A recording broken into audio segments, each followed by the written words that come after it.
மிதுன ராசி அன்பர்கள் இந்த காலகட்டத்தை யூஸ் பண்ணிக்கணும் அப்படின்றது தான் சொல்வேன். நிறைய மிதுனத்துல குரு போய் உட்கார்ந்துட்டு இருக்கார். அப்படி இருக்கும்போது நிறைய இதுக்கு வேண்டிய ஒரு குழப்பத்தை மேற்கொண்டு வரக்கூடிய மனிதர்களை சந்திக்கக்கூடிய அமைப்பு இருக்கும். ஆனா அவங்களுக்குள்ள குழப்பம் குழப்பம் குழப்பம். இப்ப சால்வ் பண்ண ஒருத்தர் வர்றாருன்னா உனக்கு என்ன வேணும் அப்படின்னு சொல்லும்போது அங்க இருக்கக்கூடிய நியாயம் பிளஸ் அநியாயம் எதுவா இருந்தாலும் இது தப்புமா நீ கேட்கறது, இது செய்யற தப்புப்பா அப்படின்னு சொல்லுவாங்க இல்லையா? அந்த இடத்த ஏத்துக்க முடியாத ஒரு மனோநிலை அவங்களுக்கு ஏற்படும். ஸோ அதனால நீங்க எது வேணும் எது வேண்டான்றதை நீங்க கரெக்டா மூவ் பண்ணிட்டு உங்க குழந்தைங்களுக்கு உண்டான நன்மைகள் நடக்கக்கூடிய அமைப்பு இந்த மாசத்துல நடக்கிறதுக்கு அவ்வளோ சூப்பரா இருக்கு.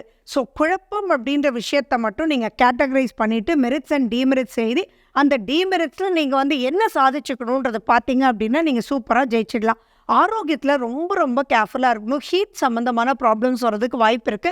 நம்பர் 1 டாக்டர்கிட்ட கரெக்டான டாக்டர்கிட்ட போனால் கூட இப்போ உங்களுக்கு கரெக்டாக அவங்க கால்குலேட் பண்ணாத நிலை இருக்குது. இதை தவிர மற்ற விஷயங்கள் எல்லாமே மிதுன ராசி அன்பர்களுக்கு சூப்பராக இருக்குது.